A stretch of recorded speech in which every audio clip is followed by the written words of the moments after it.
While some Sumian High School students are playing football, others are studying in the classroom as the program commences. At the same moment, a large number of enigmatic spheres can be seen hovering and engulfing the entire city.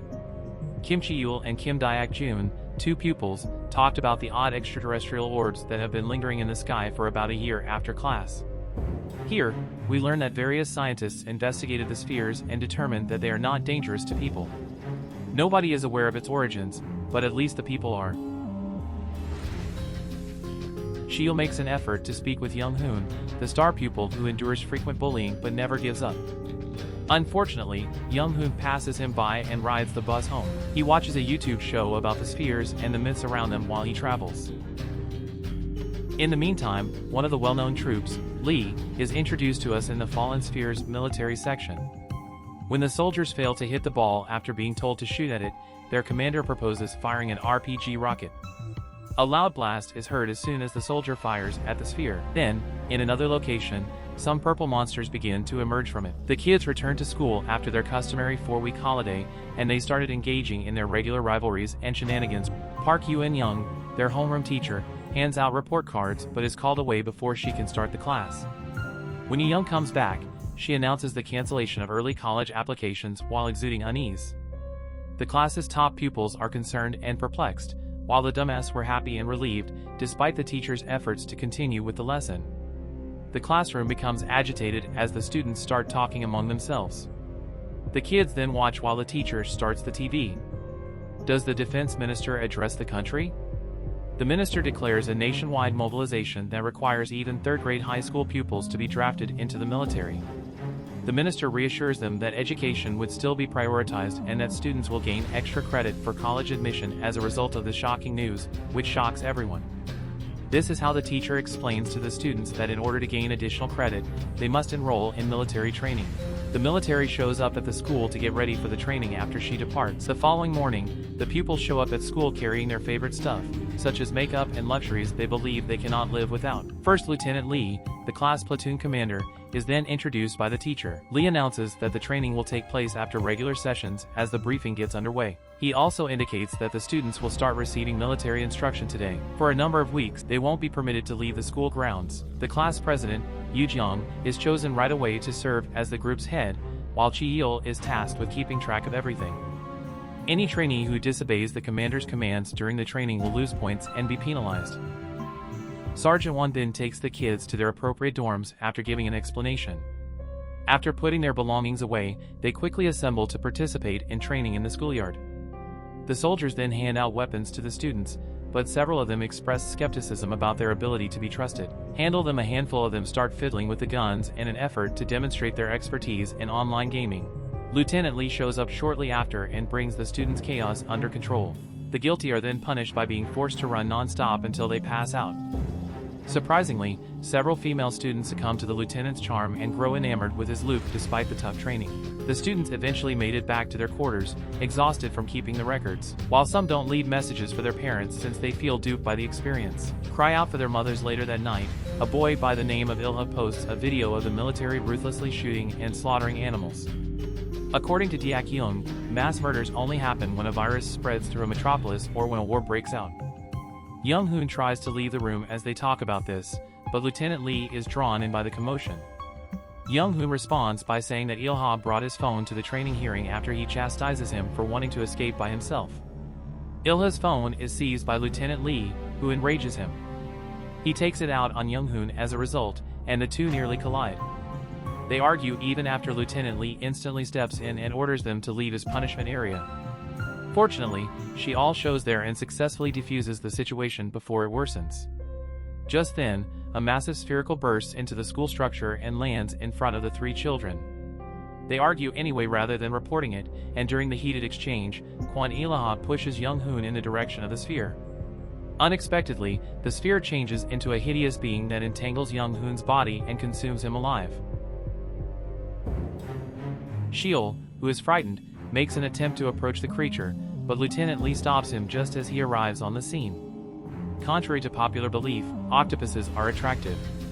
After this, the organism retracts into a ball and leaves.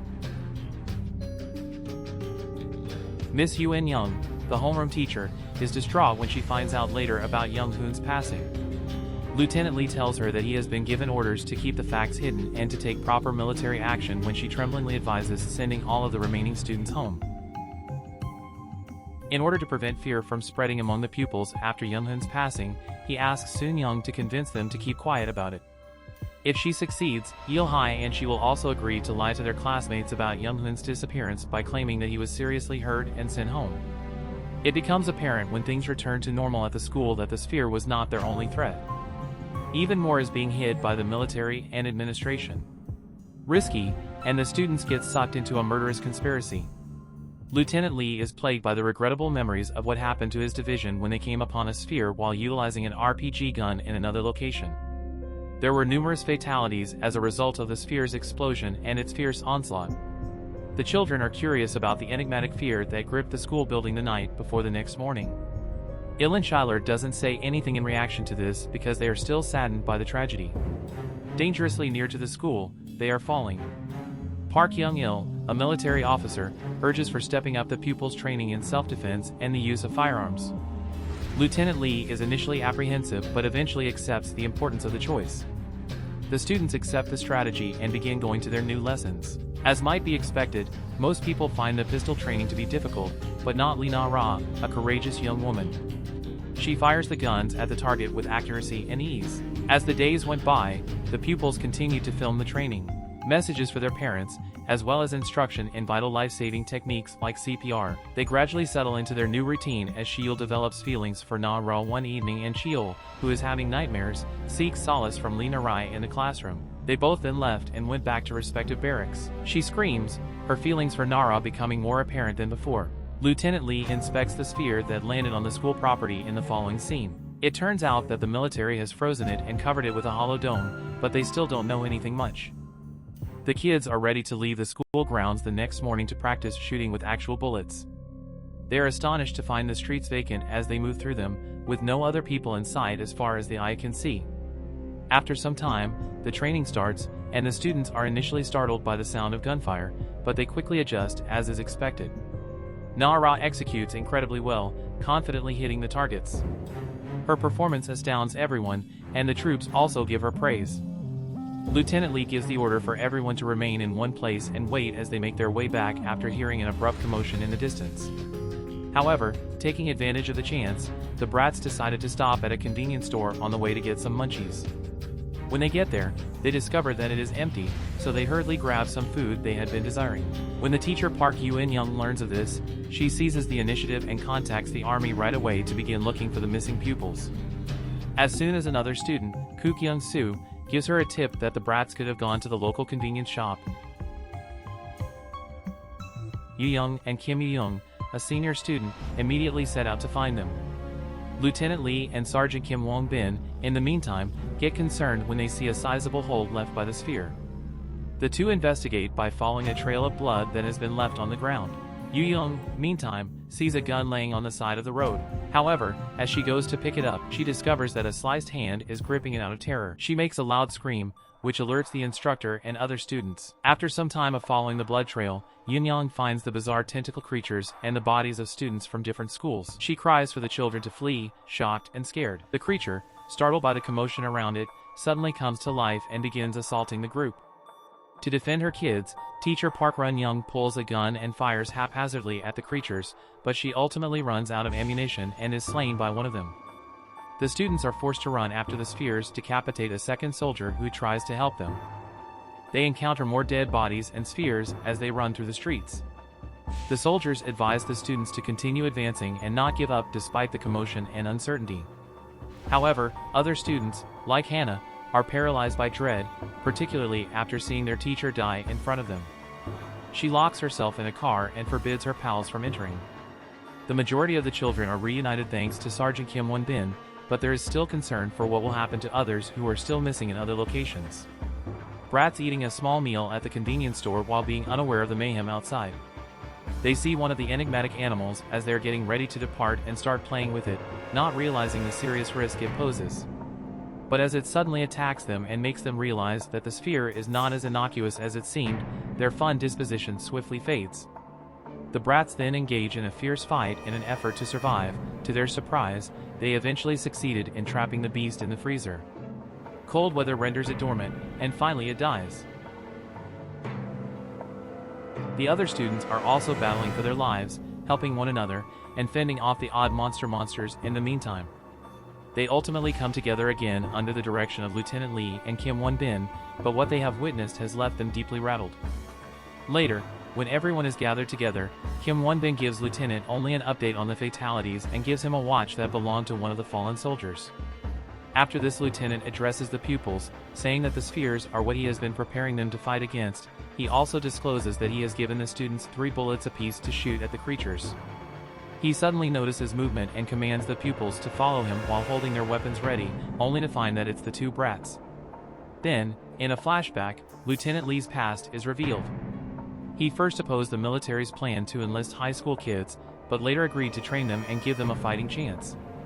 Hannah apologizes to her companions for not unlocking the door earlier as the students enter their classroom in the present. The students, though, are terrified. Some of them were hurrying to pack their things and go. Hannah tries to reassure them, but their anxieties have already set in. Fortunately, Lieutenant Lee shows there and tells them to have a seat. He reminds them that school is the safest place to be because it is dangerous outside. He also emphasizes that this is the only location where they may practice self-defense. The pupils then choose to cast a vote on whether to stay or go home once he leaves. Except for young Soo, everyone votes to depart.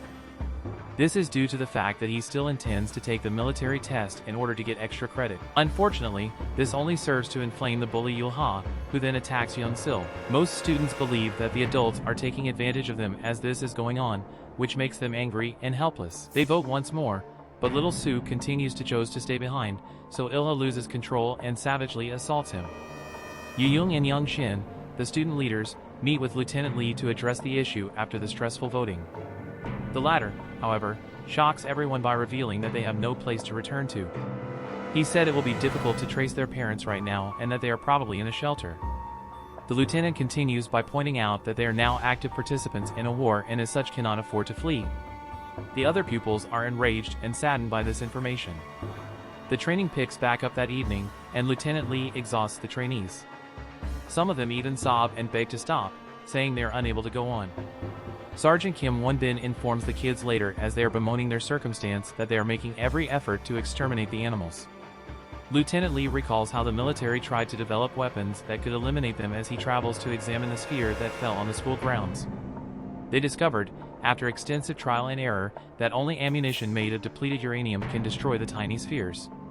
High school students were enlisted to combat the spheres since they did not have enough soldiers or ammunition to handle the situation.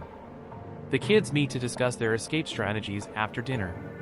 Sending a group to inquire about whether their parents have been brought to a Delta Chi-il is their first item of business. Along with a few other boys, the boy who lives closest to the school is chosen. Later, when they try to carry out their plan, troops notice them and stop them, leading to a protracted pursuit that ends with their capture. Lieutenant Lee punishes them all for trying to flee, stressing that they are now soldiers, not privileged students.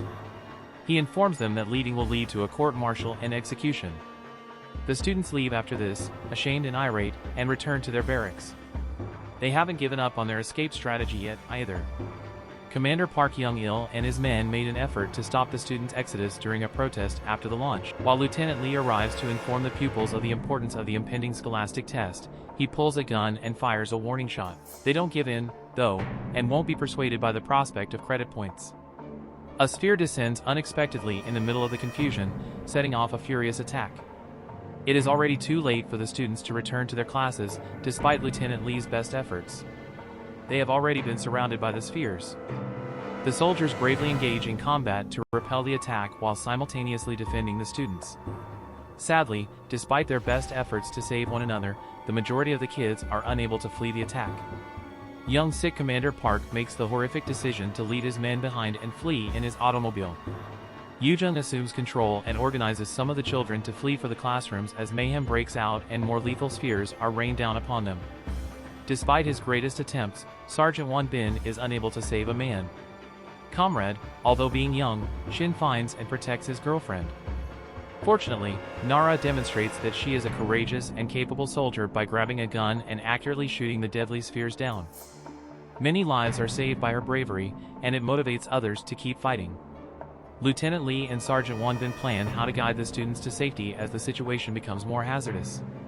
They equip the children and tell them to get their kid from the barracks while giving them explicit instructions and outlining their escape routes so that they have no choice but to comply. Following their example, the pupils dash to the first level while Nara covers them. They eventually arrived at the military vehicles outside, and Lieutenant Mai tells them to flee in the direction of the trucks. The students arm themselves and take aim at any potential dangers as Nara continues to act as cover. Sadly, some students are left behind and not everyone arrives at the vehicle in time. At the very conclusion of the episode, Lieutenant Lee stops the truck just in time for Sergeant Won Ben to board and take off for safety.